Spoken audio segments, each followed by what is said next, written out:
All right. Welcome, everyone. It's great to have you all here to celebrate Sustainability Day here at Moraine Valley Community College with us, and also to support the Democracy Commitment. The Democracy Commitment is a national initiative providing a platform for the development and expansion of community college programs, projects, and curricula, aiming at engaging students in civic learning and democratic practice across the country. Moraine Valley signed on to this initiative about 2 years ago. The goal of the Democracy Commitment is that every graduate of an American community college shall have had an education in democracy. This includes all of our students, whether they aim to transfer to a university, achieve an associate's degree, or obtain a certificate.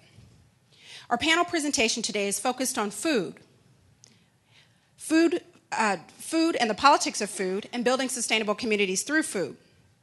What's democracy got to do with it, you ask? Well, our guests today, local farmers and activists, will talk about their work on the farms and how that work is a vital part of connecting us to the earth and ultimately to the larger community. We have two guest speakers today, Chris Voss from Angelic Organics Farm and Beth Osman from Cedar Valley Sustainable Farm. Chris Voss is the growing farm manager at Angelic Organics Farm in Caledonia, Illinois. The farm is a community-supported agriculture, or what we call a CSA farm, that is certified organic and utilizes biodynamic practices to produce vegetables for roughly 1,600 families in the Chicago and Rockford area. Prior to coming to Angelic Organics Farm, Chris worked for 13 plus years as a senior manager at a Fortune 500 company. This transition from corporate America to farming was one of choice. He simply endeavored to work in a way that better nourished both himself and others in the world around him. Chris views this nourishment not just from a physical sustenance standpoint, but also from being able to reconnect with people, with the land, the farm, and the people that grow the food. It is this building and fostering of community that is his true passion. In 2002, Beth Osman of Cedar Valley Sustainable Farm and her husband Jody left corporate jobs and moved their family from the Chicago suburbs to rural Ottawa to start Cedar Valley Sustainable Farm as a vegetable CSA. They added livestock over the years. In 2007, they began selling meat at farmers markets and introduced the first meat CSA to Illinois, serving the Chicagoland area. The Osmonds are active in agricultural policy, farmer education, and community building. Before we hear from our guest, I'd like to read an excerpt from food writer and environmentalist Michael Pollan's essay, Why Bother?, published in 2008. In his essay, he talks about the huge, overwhelming problem of global warming and what we can do as individuals to contribute to creating a sustainable environment for ourselves and for future generations. It is surprising, given the magnitude of the environmental problems we face, that his answer is to plant a garden. He says, grow a green bean. In his essay, he writes, why bother? That really is the big question facing us as individuals hoping to do something about climate change. And it's not an easy one to answer. But the act I want to talk about is growing some, even just a little, of your own food. Rip out your lawn if you have one, and if you don't, if you live in a high-rise or have a yard shrouded in shade, look into getting a plot in a community garden. Measured against the problems we face, planting a garden sounds pretty benign, I know. But in fact, it's one of the most powerful things an individual can do. To reduce your carbon footprint, sure, but more important, to reduce your sense of dependence and dividedness, to change the cheap energy mind. But there are sweeter reasons to plant the garden, to bother. At least in this one corner of your yard and life, you have begun to heal the split between what you think and what you do, to commingle your identities as consumer, producer, and citizen. Chances are your garden will re-engage you with your neighbors, for you will have produce to give away and need to borrow their tools. The single greatest lesson the garden teaches is that our relationship to the planet need not be zero-sum, and that as long as the sun still shines and people still can plan and plant and think and do, we can, if we bother to try, find ways to provide for ourselves without diminishing the world. So growing food doesn't have to diminish the environment. It should be a natural process, a natural system that works in harmony with people, with the animals, and with the environment around us. Farmers aren't the only ones who realize this. People on all levels of our society are beginning to realize the importance of sustainable food systems. And the food movement is taking hold of average, everyday citizens, as well as some unlikely characters. Take a look at this short video.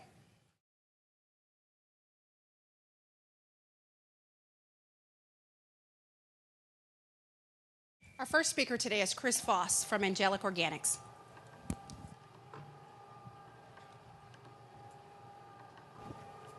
that for me? Perfect. Yeah, it's the second time that I've seen that video, and I find the where they have the factory pork farm. Kind of looks like a parking garage, and they're kind of pumping the pigs out of it. Even though it's cartoonish, it even feels more horrific because it isn't a cartoon form. So, as Tamara said, my name is Chris Foss. I am the growing manager / farm manager for Angelic Organics Farm. First, I guess I want to say thank you very, very much for inviting me. My agenda for today is to tell you a little bit about my story, what brought me into farming, tell you a little bit about our farm, about Angelic Organics Farm, and then try and wrap that into what we do and how it comes into play with food and the democracy of food, as you could call it, and sustainability. So I hope you don't mind. I hope it's not too distracting, but I like to walk around when I talk. So you'll have to keep pacing with me. I'm relatively new to farming, very new to farming. You could say I'm green. Prior to coming on board with Angelic Organics Farm, I had no farming experience whatsoever. The only connection that I have, hereditary connection, was my great-grandparents had a dairy farm in Delavan, Wisconsin, a not very successful dairy farm in Delavan, Wisconsin, that I never saw, that I never had the opportunity to see. As Tamara said, I came to Angelic Organics after working for about 13 and a half years at a Fortune 500 company. I was a senior manager, and I was the purchasing manager for 2 separate locations of this company. I made really, really good money. I made well over $100,000 every single year. It was great, $100,000 every single year. But I wasn't fulfilled. I wasn't happy. I wasn't satisfied. I have 2 young daughters. One is 9 and the other is 15 now. And the story that I tell is that I make a point of telling them that wherever they go in their life, whether it is to their friend's house or to their grandparents' house or any place in the world, it's important to make it a better place. It's important to leave it better than what you found it. Maybe that means cleaning up your friend's bedroom. I don't know. Just leave the place better than how you found it. From a macro perspective, that means leaving the world better than you found it. And I really wasn't practicing what I preached. I wasn't making the world any better. So I resigned. I had no idea whatsoever what I was going to do with the rest of my life. I just knew I needed to do something that would make the world better. I knew I needed to do something that fulfilled me, that kind of filled me up. I knew what I was doing wasn't that. So I took about a year and a half off and tried to figure out what that was. I love doing stuff outside. I love growing things. I do have a garden, Michael. Not anymore. I don't have as much time anymore to do gardening. But I enjoy doing things with my hand.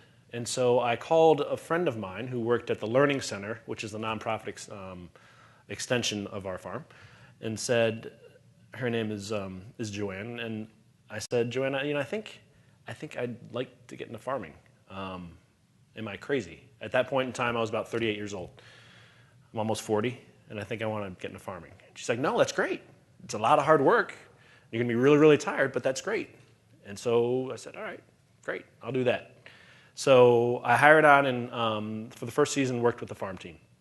Did the weeding, did the planting, harvesting, seeding, sowing, transplanting, all of the fun activities that you get to do with a farm team, all the very physical things you get to do with a farm team, regardless of weather conditions. The one thing about working at a farm that I'm sure Beth would reiterate is that it doesn't matter what weather conditions are outside.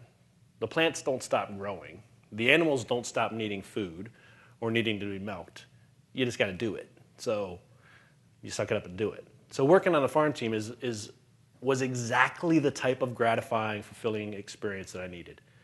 I live about an hour from the farm. So every day when we would start, or even this season when we start at 6, I would get at the farm at 5, which means, like all of you, I get up at 4.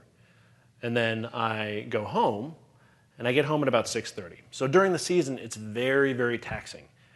But it's the best night's sleep I have ever, ever, ever had. Knowing that I'm growing food for people. Knowing that what I am doing is fulfilling them. Not only from a nutrition standpoint, not only from it's making their bellies full, but hopefully in some small way, it is fulfilling some sort of spiritual need for them. So after that first season working on the farm team, the owner, John Peterson, who has a very, very good documentary. If you haven't seen it, I recommend it. I'll do a quick plug. It's called The Real Dirt on Farmer John. Siskel and Ebert gave it thumbs up. But it's a very, very good documentary on the farm, and if you haven't seen it, you should see it. So he pulled me aside after the season and said, look, I think your skill sets aren't being best suited by the farm. I think you could probably do a little bit more. And I said, okay. He said, how'd you think about being the growing manager? I've done one season, and you want me to be the growing manager on the farm? I don't know that is my skill set. He said, no, look, I'll be around, I can help you. You really have a way with people, you are able to keep morale up. People had fun working with you, and that's really what the farm needs. It needs for people to have fun. It needs for people to gravitate towards the work and experience a fun, enjoyable working environment. So I said, okay, that's fine, let's do it. So I've been the growing manager for about 3 years. The farm itself is on about 100 acres in Caledonia, Illinois, which is about 25 miles north of Rockford, just south of the Wisconsin border. We are almost an exclusively CSA vegetable farm. Our shareholders, which we have about 1,600 shareholders that we supply vegetables for every single week during the harvest season.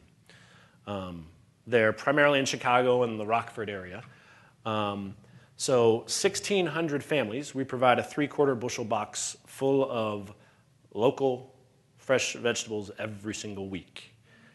Through the months of June, the middle of June, to the end of October. And then we have 4 additional weeks that people can add on for November. We do all of that, all of those vegetables, on 30 acres. 30 acres is all that we grow vegetables on. So we have 100 acres for the farm. 60 acres are tillable, are in production.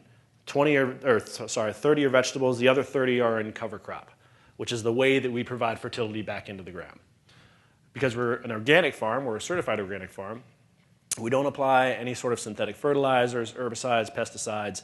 All of our fertility in our soil is maintained through the application of composted manure and through cover cropping. So our crops will stay in fields for 2 years, and then those fields will go fallow or at rest for 2 years. The farm is also a biodynamic farm, which biodynamics is an approach to farming where you think of the farm as an entire organism, no different than us. And as an organism, you want to meet the needs of all of the needs of that organism, from ecological needs to fertility and soil needs to livestock needs. So the farm is really it takes a holistic approach to how we are growing our vegetables. Attached to the farm is the Angelic Organics Learning Center, which is the nonprofit organization that does primarily 3 things. First, it introduces people who aren't necessarily involved in farming. It tries to bring them back onto the farm through hosting a variety of different programs on the farm, whether it's goat milk, soap making, learning how to take care of honeybees, whatever. Almost every single week of the year, every single week of the season, I should say, there are programs going on at the Learning Center to kind of get people back involved in farming and the kind of the tasks of sustainability. The second thing they do is they provide farmer training. So people who have crazy ideas and have this dream that they want to have their own farm, they have training that can teach people how to do that, what the pitfalls are, what the obstacles are, and hopefully help them to realize that dream of owning their own farm in whatever capacity that is. And the third initiative of the Angelic Organics Learning Center is in urban agriculture. It works primarily in Rockford and in Chicago, and helps urban youth as well as underprivileged or lower income families really build gardens and help to create community. One of the things that I most gravitate towards in the job that I have is in building community, is in getting people back to the farm, getting people to experience and know where they're getting their food from. It's hard to do that with 1,600 families in and around the Chicagoland area. We're a 2.5-hour drive to come to see our farm. But 2 times a year during open houses, we'll have 300 plus families come out to come visit the farm. Those are the most invigorating days that I have, some of the most invigorating days that I have throughout the course of the year. Because you get to see parents, you get to see kids, you get to see people interact with a farm. People who don't normally get to do that. You get to see people who don't know each other bring potluck dishes to the farm and sit at a table together and get to know each other because they share some similarity of wanting local, organic, fresh produce that's filled with nutrients, that's good for them. Connecting people to a farm, getting people to know where they get their food from is one of the things that is most important in the role that I do. And quite frankly, it's one of the reasons I came here.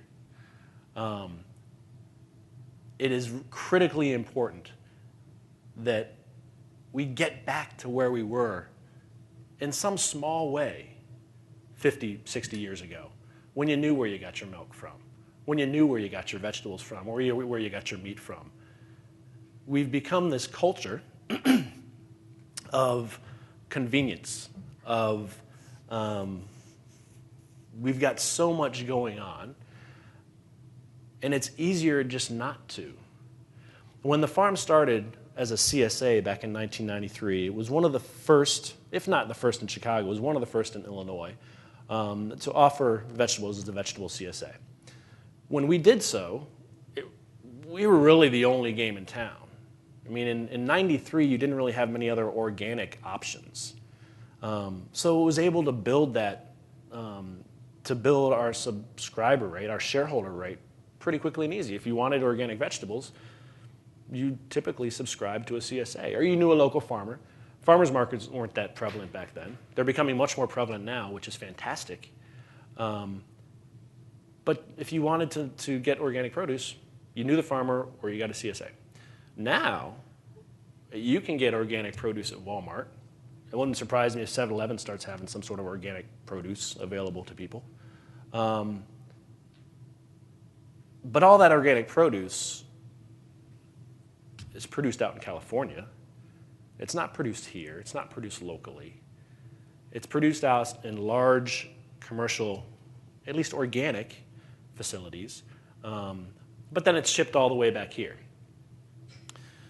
So I know both Beth and I have some homework assignments for you guys because I got to hear Beth speak earlier. So here's my homework assignment for you. And you're probably not going to be able to do it this year because it's kind of getting towards the end of the season, at least for the things that I'm going to tell you, challenge you to do. I want you to do 2 things for me. And maybe there'll be a third thing if I can think of a third thing. But I want you next year, if you don't grow it yourself, I want you to find a farm that grows 2 things. One is tomatoes, and they're 2 very, very easy things to find. One is tomatoes and one is sweet corn.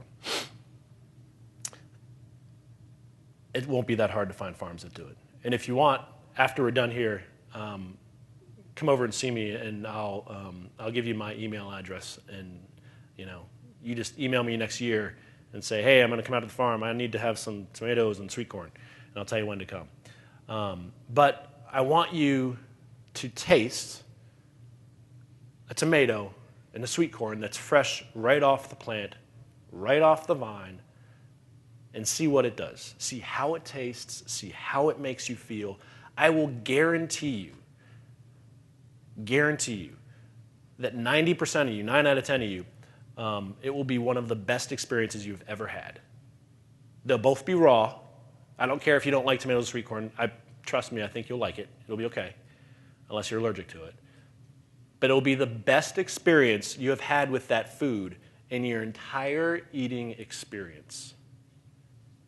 To taste a tomato that is ripened on the vine and hasn't been ripened artificially. When you get the stuff in Walmart, what they do is pick it when it's green, put it in its container, they pump ethylene in there to artificially ripen it, and then put it in Walmart as organic. It doesn't taste the same. It's just not the same. So have one that's ripened on the vine. Go to a farm, go to a farmer's market, meet somebody, know the person that grows it, and have it. Sweet corn is the exact same way. I will guarantee you it will be, if you take an ear of sweet corn directly off the stalk, husk it, eat it raw, it will taste the sweetest, without any butter, without any salt. It will be the best sweet corn you have ever, ever, ever had. You'll be eating raw sweet corn, and it will be the best sweet corn you've ever had. You won't need to boil it. It'll be incredible. That's what eating fresh and local is. That's what eating is supposed to be like. Not the convenient stuff that's just cheaper and easier to get. Unfortunately, I was thinking about this yesterday when I was driving home from work, thinking about the questions that Tamara sent out to you guys, and just the general topic of discussion, democracy and food and sustainability. So democracy, one of the ways I think of democracy is a choice, and we always have a choice. Unfortunately, when it comes to eating, the scales of that choice have been tipped a little too much not in our favor. They've been tipped in favor of convenience. They've been tipped in favor of providing food that has been produced using government subsidies from the Farm Bill that are really, really inexpensive. How much sense does it make that you can buy a hamburger for like 50 cents, 60 cents? That's outrageous. How does that happen? Because of subsidies, because of the Farm Bill. Good food, real good food that nourishes you isn't cheap. It's not. It's expensive to raise good food that's healthy, nutritious, full of nutrients. It's expensive. Not exorbitantly so, but it's expensive. Why not subsidize that? Why not make that easier for people to get, easier for people to produce? So the third thing, and I need to kind of wrap up so that Beth can come up here. The third thing is make your decision about what you eat matter. Because it does matter. So it's not always possible to get involved in a CSA. It's not always possible to go and buy half a pig or half a cow. It's expensive. But make the decisions that you make when it comes to food matter. And if you can do anything to know where that food comes from, how it was produced, you're making a difference. You truly are making a difference. And now is really a time when you can make a difference. So again, thank you very, very much for the opportunity to come and speak. And I will pass it along.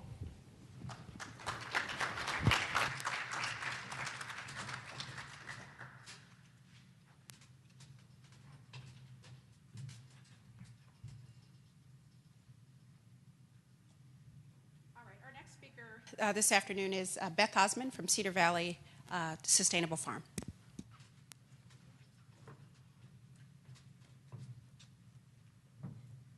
Thank you.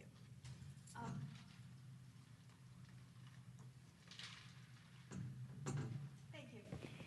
Cedar Valley Sustainable is essentially it's my husband and I. We're nowhere near the scale of Angelic Organic, although we are privileged to work with them in their learning center. We are really, truly a small family farm. We also came from corporate careers. In 2003, we started our farm, and we began as a vegetable CSA, and we slowly transitioned to livestock and meat. I like to joke that I love the meat CSA because I've never once had to weed my freezer. That was, the labor is very different in a meat operation than a vegetable. But we do raise our meat. We raise beef, pork, chicken, and eggs. We provide that meat to families in and around the Chicagoland area. We have, all of our meat is drug and hormone free. And while we're not organic certified, we do make sustainable choices. And we've chosen along the continuum that we're where it's right for us to be now. In addition to being farmers and parents to 3 very active boys, which would be enough really for most sane people, Jody and I are both passionate advocates for sustainable local food. Jody has served on the governor's Food Farms and Jobs Council. We've both served as grant readers for various organizations, helping other farmers to establish their operation. I will soon be taking up a post on the board of Slow Food Chicago, which, quick plug for that organization, if you're not familiar with it, Google it, Slow Food Chicago, check it out. It's a fantastic international organization that advocates for good, clean, and fair food for all. And we do it through the pleasure of food, the joy of food, not the guilt of you're doing it wrong, but the joy of it's so much better if you do it well. So in addition to those advocacy roles, we farm. We raise the animals, we manage the database, we deliver the shares, and we didn't become farmers because we were food activists, but we did become food activists because we're farmers. Because we are so deeply involved in the food system on a daily basis that we've had the opportunity to see how important it is. It's important because the choices that we make affect the world that we live in. I'm going to share a Michael Pollan quote as well. Eating is an agricultural act, as Wendell Berry famously said. It's also an ecological act, and a political act, too. Though much has been done to obscure this simple fact, how and what we eat determines to a great extent what use we make of the world and what is to become of it. To eat with a fuller consciousness of all that is at stake might sound like a burden, but in practice, few things in life can afford as much satisfaction. Eating well is challenging. I'm not going to tell you it isn't. As Chris said, it can be more expensive. But you have to consider that that expense is upfront in eating good, healthy food. But you may very well be avoiding expenses down the road, treating health problems or environmental problems that need to be cleaned up because of the industrial food system that we're creating here in the US. And we are creating it, by the way. There's lots of government policies that have been made. There are lots of big, overwhelming things that have happened that no one of us have chosen. But we are creating our food system every time we sit down for a meal. We're making choices that create that system.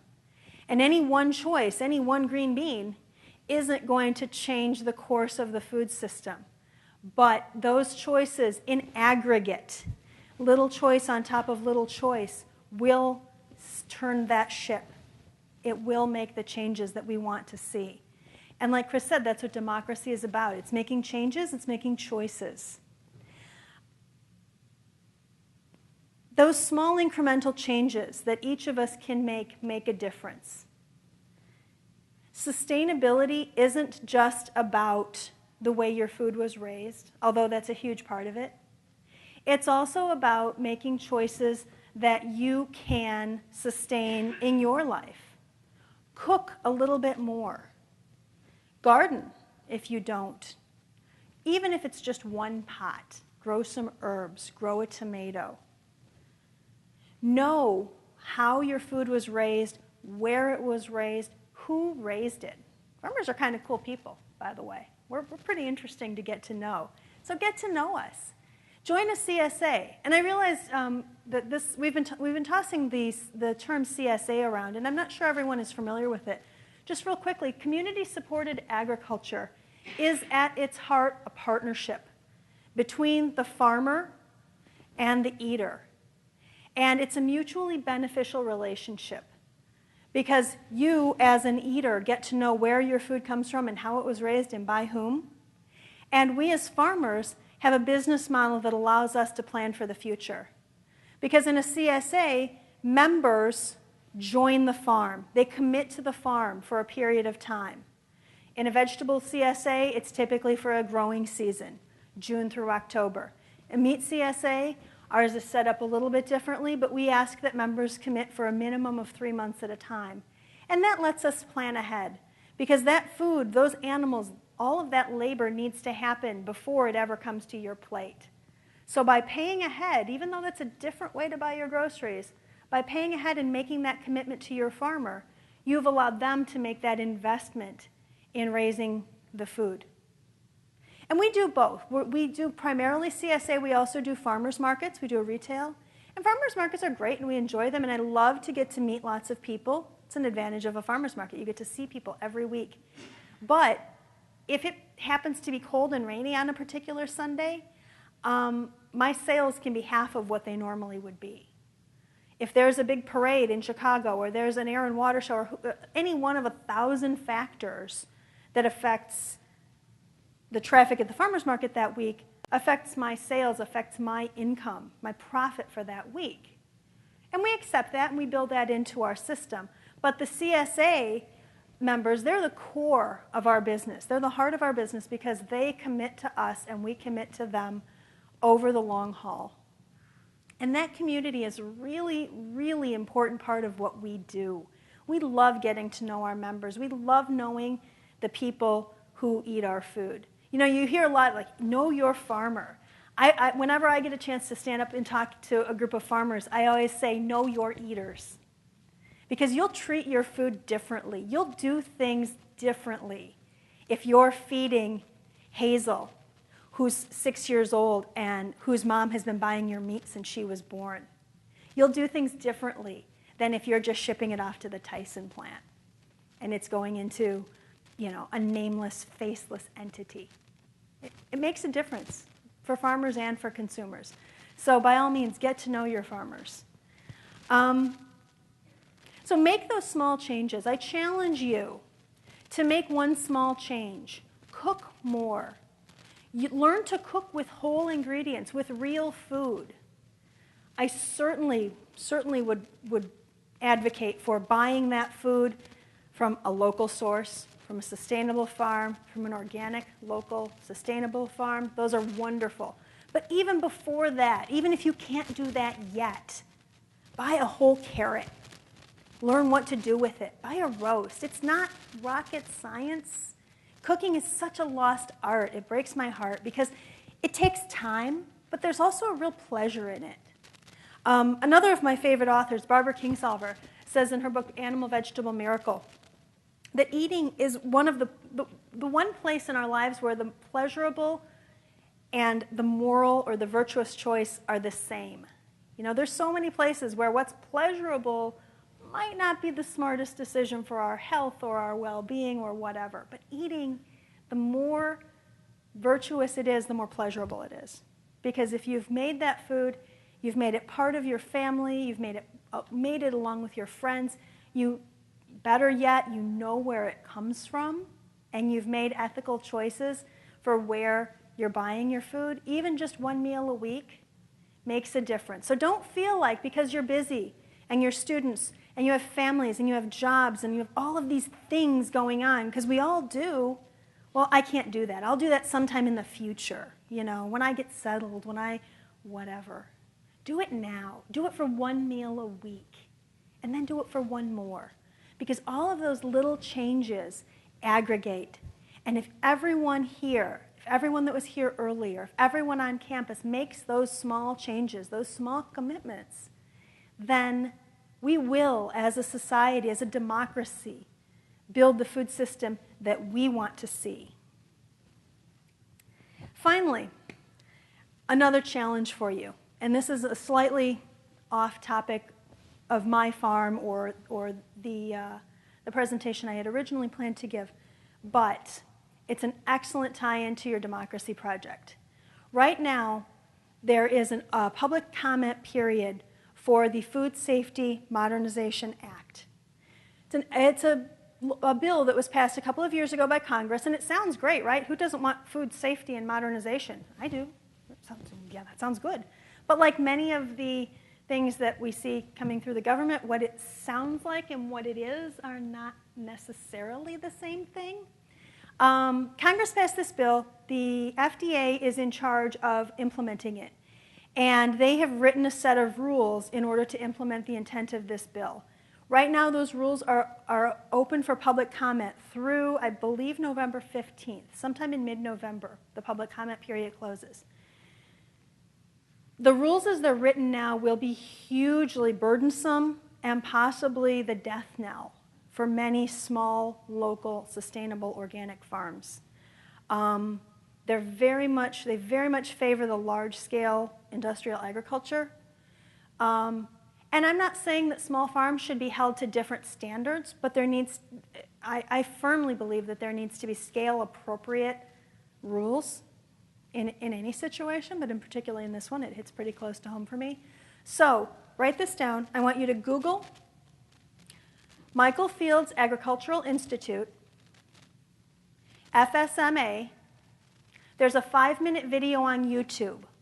Watch that video. It will give you just the briefest of overviews of why this is important and why, as a citizen of our democracy, I'm asking that you make your voice heard. I want you to make your voice heard indirectly by making choices, by changing the choices or improving the choices of the food that you're eating, by getting to know your farms, getting to know where your food is coming from and being more committed to that. But in this case, I ask that you make your voice heard directly in our democracy by taking a few minutes to comment on the concerns raised in this video about the Food Safety Modernization Act. It really is critical for all of us who are working to bring human-scale, sustainable organic agriculture to the eaters of our country. So, thank you.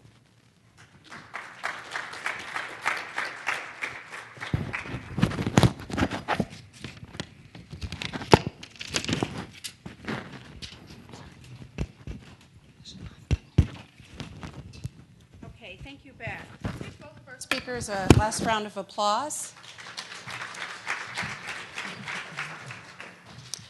We're going to have the speakers here on stage, and I'll come around with a microphone for you to ask any questions that you have regarding food, how they work, their experiences, policies. Of course, it's all the way in the back. Right?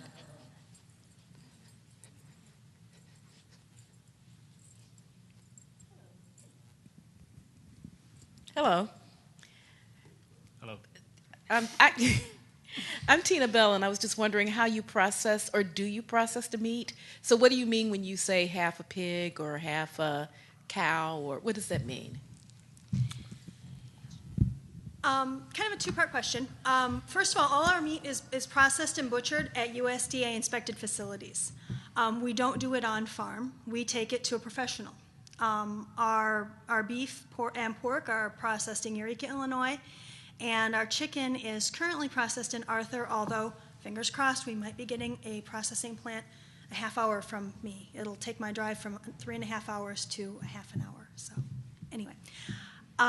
So it's butchered and cut and packaged in similar ways that you would see it in the grocery store if you buy from us, through our CSA or at a farmer's market. We also offer custom butchered meat where consumers can buy half a pig or a quarter beef or a half a beef or whatever. And in that case, you're buying the whole animal or some portion thereof all at once. You talk to the butcher. You work with them to get it packaged to the way that you would like. How thick do you want your steaks cut? Do you want this cut or do you want it to go into ground beef? All of those questions that they'll work with you, and you make those choices, and then you pick up this large quantity of meat all at once. So if you have freezer space, that's the most economical way to do it. It's a good option, but you can do either one with us. I think that's a good question, because the idea of processing, when I think about the word processing, just because it's become such a bad word in the food industry, what that actually looks like. So it sounds like what you're saying is with your livestock, it's really a very, in some ways, not a whole lot of processing, except enough to cut it up in the ways that you want it. We often use processing as a synonym for butchering. Okay. Honestly, it's just kind of a softer word. But we take our animals in. They are butchered. We take them in groups of 2 or 3, as opposed to hundreds at a time. So it's a very humane scale.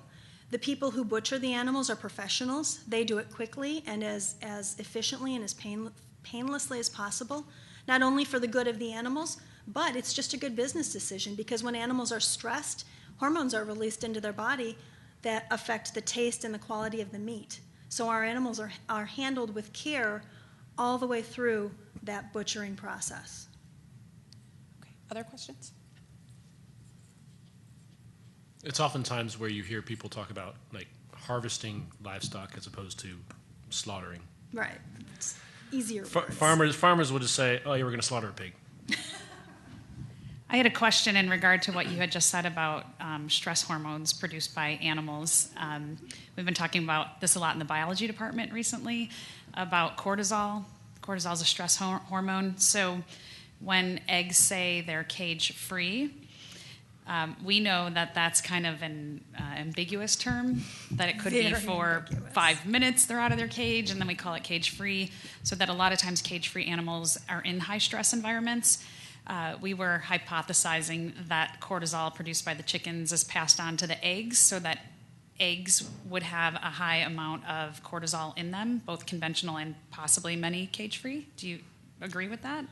I am not a biologist, so I can't answer the question about that particular hormone. I will agree that often when you see terms like cage-free or free range, they are very fuzzy. Again, Michael Pollan talks about how, cage-free eggs, means it's a vacation option, not necessarily a lifestyle for the chickens.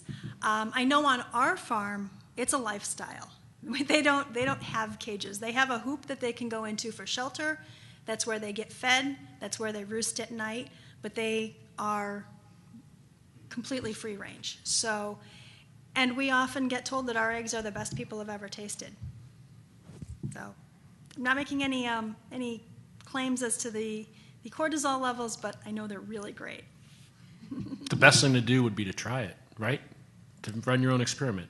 Take some cage-free eggs from the store. Get some eggs from a farm where you can see that the birds are pastured or free range, and taste the difference. one of the things that I found with the CSA where I get my eggs from, and it was the coolest thing the first time I did it, and I think this is the cool thing about trying these things, all these homework assignments that you're giving the audience. I think it's really cool to really try food. And I don't mean food that comes out of a box or a package, but what does it look like before that even happens to it? So when I started getting my eggs from the CSA, I opened up my egg box, and some were little, some were ginormous, some were medium sized, and it was just such a cool thing. Some were kind of speckled, and it was just this whole different thing that kind of really just reminded me of nature, and not this thing where all the eggs look exactly the same, all the tomatoes look exactly the same. In fact, I get some big tomatoes, some little ones. Some are kind of funky looking, but they still taste good, right? But I think it's such a different experience when you're able to see food in its natural state as opposed to this. It's almost like made up. It's like Hollywood when you go to the grocery store, right? The apples are special effects department. Stage. Yeah, but it's so not real. It's interesting. I think that's a good point to try them. And the eggs are completely different. Yeah, and just on the eggs standpoint, I mean, and when you crack one open, it's like, wow, this is like really orange. Yeah. I've actually They can poultry manufacturers, poultry producers, can make the yolk whatever color they want based upon what they feed. So somewhere this pale yellow yolk has become the epitome of what an egg is supposed to look like. But if you got Beth's eggs, or some from our learning center, or somewhere the animals were free range, you'd see that it looks a little different and tastes dramatically different. I've actually had people email me pictures of an egg that they cracked saying, this color is weird. Is this egg okay?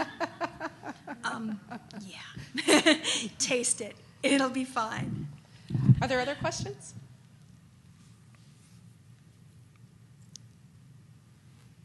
Oh, yeah.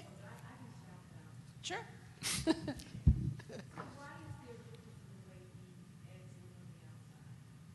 That's really just the breed of chicken. There are some breeds will lay white eggs, some breeds will lay brown eggs, some breeds will even lay sort of a greenish egg. Difference in breed of chicken. As far as the difference in sizes, it has most to do with the age of the chicken. The younger the chickens are, the smaller the eggs. And as they get older, they'll get larger until finally their production tapers off as they essentially hit menopause and stop producing. So there's variation. And some farms will grade their eggs, so you get a pretty standard box. Although for color, because we have a really mixed flock, we have all different shades of brown and some greens. So it is pretty interesting when you open the package. More questions brewing. Thank you to both of you for sharing your morning and afternoon with us. I would like to ask you to talk a little bit more about the politics of food and what you've seen from your own advocacy and learning about growing food the way that you do versus conventionally.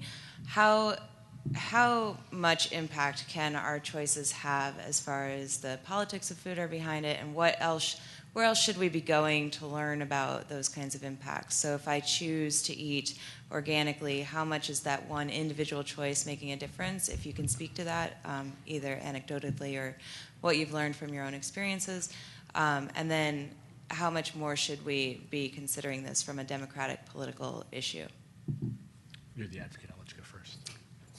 I am a firm believer that none of us can do anything but make our own choices, essentially. I mean, that's where, let me rephrase it. Not that we can't do anything, but that's where it has to start. Each and every one of us has to make that choice and make that commitment, and all of those small choices do make a difference. Because there's a lot more sustainable agriculture, urban agriculture, local agriculture now than there was 20 years ago. So, and that's because people make those choices. People vote with their forks. They vote with their wallets every day. My farm couldn't be in business if people weren't making those choices. And neither could Chris's farm or any of the other 100 farms that are operating in Illinois right now. Hundreds. Even if it's on a small scale, that makes a difference. As far as larger macro scale differences, definitely, the more you get involved with farms, the more you'll become aware of those topics, like the FSMA, that we regularly will update our members and ask them, hey, here's something important. If you get a chance, take a look at it, make your voice heard. So get involved with the farm, get involved with the Illinois Stewardship Coalition is another great resource for political advocacy around local and sustainable foods. I would very strongly recommend joining that. That's a group that we're closely involved with. There are lots of groups like the Food Animal Concerns Trust, Michael Fields Agricultural Institute, Angelic Organic Learning Center. Lots of resources out there for finding how you can get more engaged civically, in addition to just making the choices personally. I'll speak more anecdotally. From a macro societal impact, I will be honest, it's really, really, really hard. The chips are definitely stacked against some of the smaller growers. If we could change our culture of convenience, that would help, but that's a dramatic cultural change. And changing a lot of the way that conventional or large agricultural systems, they're pretty firmly entrenched. Now, with that being said, that doesn't mean they can't be changed. It's just harder and takes a lot more time by doing a lot of the things that Beth talks about. From a more micro societal level, all of you are here for one reason. I'm guessing that your teacher, maybe I'm wrong, but I'm guessing your teacher didn't tell you that you had to come here. You came here because you're either concerned, interested, something made you gravitate to coming and spending an hour of your time right around lunch to hear Beth and I and Tamara talk. I will guarantee you, if you get involved with a farm, and do that on whatever level you're comfortable with, whether that's in joining them as a CSA or really just going out and visiting a farm, if you get involved in a farm or spend any portion of your time with a farm or with a farmer, your life will be more rich because of it. I promise. I promise your life will be more rich if you get involved with a local farmer, a local farm. Trust me, it'll happen. So that's one small micro thing that can change your life, that can make a difference. So I think we have one last question here. Hello. Hello. Thank you for your time today. Sure. This is kind of a vague question, but I was wondering how you guys feel about vertical farms, since I know that's kind of a emerging technology or trend in this field. My familiarity with vertical farms really comes from the Museum of Science and Industry exhibit I saw a couple of months ago, which was really cool. I haven't done any serious research on it just because it's a little bit outside of our wheelhouse, so to speak. But I think it's fantastic. I think the more that people can produce food locally, and that's certainly a super micro local sort of thing if it's happening in an urban area, I think it has a lot of really excellent potential. I'd love to learn more about it.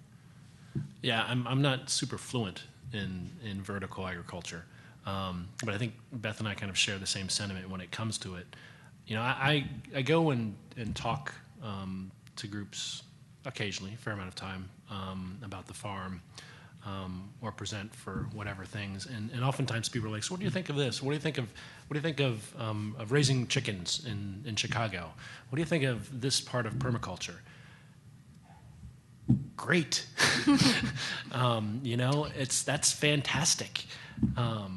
Anything you can do that will get you closer to your food source or will help to eradicate food deserts, will help to get people connected to what they're putting in their body, that's fantastic. You know, it's hard to do in the city of Chicago. You can't just raise 5 city blocks and throw down a garden. That's hard. So somewhere people have become really, really innovative, and that's one thing that farmers are really good at too, is innovating. So that's great. You know, anything to connect people with food and what they're eating is good. One last point to be made just on that issue, just so that people know, when you think about urban agriculture or vertical agriculture or aquaponics, some of these other things, hydroponics that people are doing, particularly in urban environments, the great thing is that in Chicago with the new mayor, I don't know how long ago the laws have changed, but the laws have really been loosened so that people can practice more of these things and to allow for urban agriculture. And I bring that up just like I selected the Chipotle video to show that it's not just farmers anymore, which is a good thing. So when policymakers who typically, you know, don't connect in the same way with farmers or care about organics or whatever, or when big corporations are sort of jumping into the ball game, I think that's a sign that things are happening, not always exactly how we want it, but that we're talking about it and there's conversation. So you could actually, anybody can have chickens now in the city of Chicago, which is great. That wasn't possible before. Anyone can have a garden. They can't tell you can't have a garden, you can't have chickens. There are some laws about agriculture being close to factories, and that's just because they aren't sure what's in the ground, which is a whole other issue. But that just kind of shows the way in which people are really thinking about, like you said, these little things are sort of awakening us to what is really best for us. So, good question. Can you explain the difference between how you raise your animals in the conventional, in the industrial system? Sure. I'm assuming that's me. Well, you guys raise animals too. But I think you're more the expert when it comes to this. very briefly, the way we raise our animals that differs from the conventional system is we don't raise them in a factory, to be kind of flip about it. Our animals are on pasture. They are fed locally grown grains. They graze. They move around. They're not confined to a barn or a building. We don't have manure issues because it gets spread on the field. That's what animals do.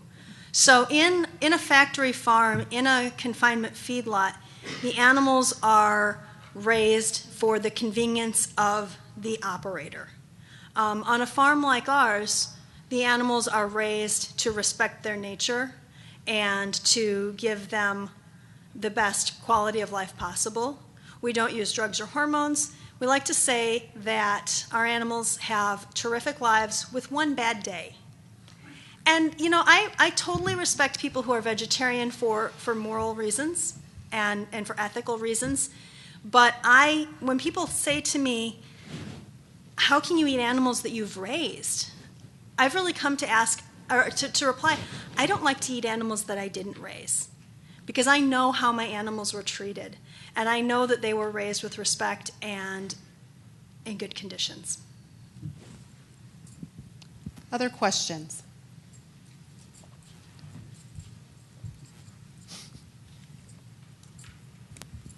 I know you mentioned that you could talk about the Food Safety and Modernization Act for quite some time, or the food bill, but is there anything, you were talking about how the deck is stacked in the favor of commercial and industrialized food. Can you just say a little bit about, you know, why it's so much more expensive for high quality food such as yours? In relation to the FSMA or just in general? Yeah, like food subsidies and the farm bill and Wow, we've got 3 minutes left. Chris, you want to jump on that one? Yeah, that's a great question. Difficult to answer in a short time frame. But the Farm Bill allows for subsidies for a lot of corn and grain producers that essentially artificially deflates or artificially lowers the market value of their crop so that it can be purchased. Corn is made almost, I'll just throw a number out, an artificial number.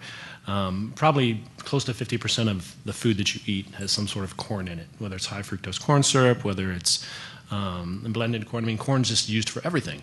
We've taken it from a crop or a grain that was used primarily for for livestock feeding to incorporating it to make fuel, to make clothing, to make other foods, to make additives, to make preservatives.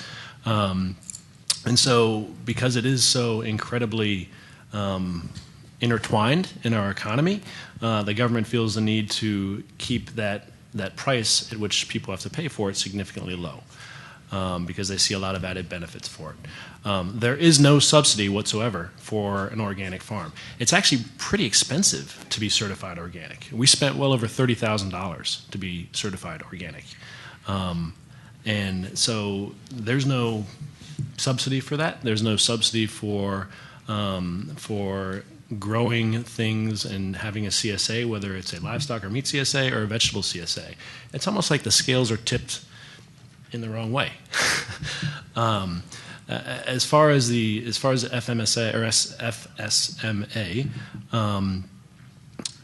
I would say that I would echo Beth's comments that there is a tremendous amount of cost and financial expense that it will cost a lot of small farms if the bill is to pass in the current form that it is right now. Things that, I mean, if you read into it, if you have the time, you would look at it and be like, that doesn't really make a whole lot of sense. From wildlife intrusion into your crops, to pest pressure, to just how everything should be managed. There would be a tremendous amount of infrastructure that a lot of small farmers would need to implement in order to come in line with the FSMA. In a lot of organic farming, they don't have that wealth. They don't have that. It's not like a corn grower who has 10,000 fields or 10,000 acres of corn and is doing all right for themselves. A lot of people who farm organically don't have that type of capital just sitting around. So it means they have to take a loan out if they want to continue their business, if they want to have a livelihood. And that's tough. That's real tough. Thank you. How much of the crops go to waste without the fertilizer? Do you guys end up throwing a lot of vegetables and meat away without having any protection on it? So I guess I will answer for vegetables pesticide, first. The pesticide spray. Sure. Yes, I mean there are bad fruits or bad crops that get culled. Essentially, they get composted though. So whereas you could think, yeah, they get wasted, they're thrown away, they actually get added back into the soil. They get added back into our compost pile, which we have with 30 plus acres. We have pretty large compost piles and a lot of manure that we need. So what it is that doesn't get fed to nourish our shareholders nourishes our land, or nourishes some of our livestock. I mean, we've got some pigs that are very, very happy with some of the seconds and some of the vegetables that don't meet our current standards for our shareholders. They're okay with it. They don't mind them. I think we have time for one last question. Time is sort of flying by. Hi, I was just wondering if you can explain the process involved in getting certified organic and the time frame. Yes. So the process, one, is it took us about 130 man-hours to put together and compile all of the paperwork that is needed for the certification, all the records that they need for the certification. So you put all of those records together, and then an auditor comes out and audits your farm, makes sure that all of the inputs are what you say they are and that they have all of the information listed. Then they take that information back, and when the auditor comes out, initially it's about a $5,000 cost, I believe, if I can recall correctly from when we first certified. So then the auditor takes all that information back, and it gets reviewed, and then anything that they have a question about or any way that your records are not compiled in the way that they would ideally like them compiled, you need to change them and address it. So a lot of that cost is from the man hours that you need to spend in order to compile all the information that they need. Any input that you have, they need to know what the input is, whether it's making sure that there's no synthetic. It needs to be natural or naturally occurring components or compounds. what it is, what you use it for, when you put it in, where'd you put it in? Did you put it in this field, this field, this field? When did you do it? How about cultivating? When did you cultivate? When did you put manure on the field? When you sprayed for pests, when did you spray? What did you spray? How much did you spray? So just a tremendous amount of information that needs to be compiled and kept up to date day by day, month by month, year over year. It's not something that you get certified and you're good to go. You certify every single year. No different than GAP certification, which if you guys have heard of GAP, which is Good Agricultural Practices, again, another certification that is pinching some smaller farms because it's very, very expensive. And it's something that you certify year over year over year over year. So. One last thing, Chris and Beth, just as we close, besides the food just tasting better, and I happen to know because I actually order from a CSA, so the produce certainly does taste different. And besides from the fact that if you think pesticides are a problem, it's much healthier, what's sustainable about the way in which you farm? Why is that better for us, not necessarily just as individuals, but as a whole system, a whole planet? You can go first. I think that it's more sustainable because it's more connected. It's more connected to where your food is coming from. It's more connected to the people who are raising your food. So it's, you know, and you can take personal responsibility for how your food is produced. I would agree from the community building standpoint that if you know your farmer, that adds tremendous value and sustainability to not only that community but also to that farm. From an ecological standpoint, vegetables growing conventionally and knifing in ammonia into the ground, you could say it's sustainable because you can just keep doing it year over year over year over year over year. There's a cost to the environment to synthetically produce it. And quite frankly, there's a cost to the soil life when you produce it.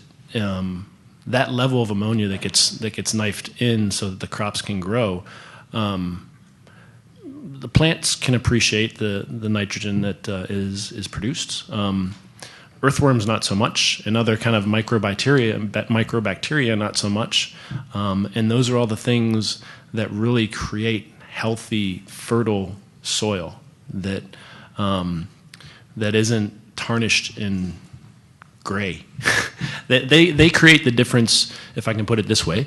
They create the difference between soil and dirt, where soil is alive, where soil is teeming with healthy bacteria and microorganisms and earthworms and bugs and all of the things that when you were probably 6 years old you thought were gross and disgusting. The soil is teeming with that type of stuff. Dirt's dead. Thank you both for being here. Let's give them a round of applause.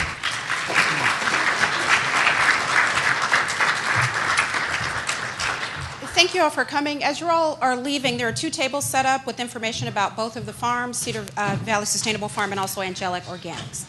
Thanks. Have a good afternoon.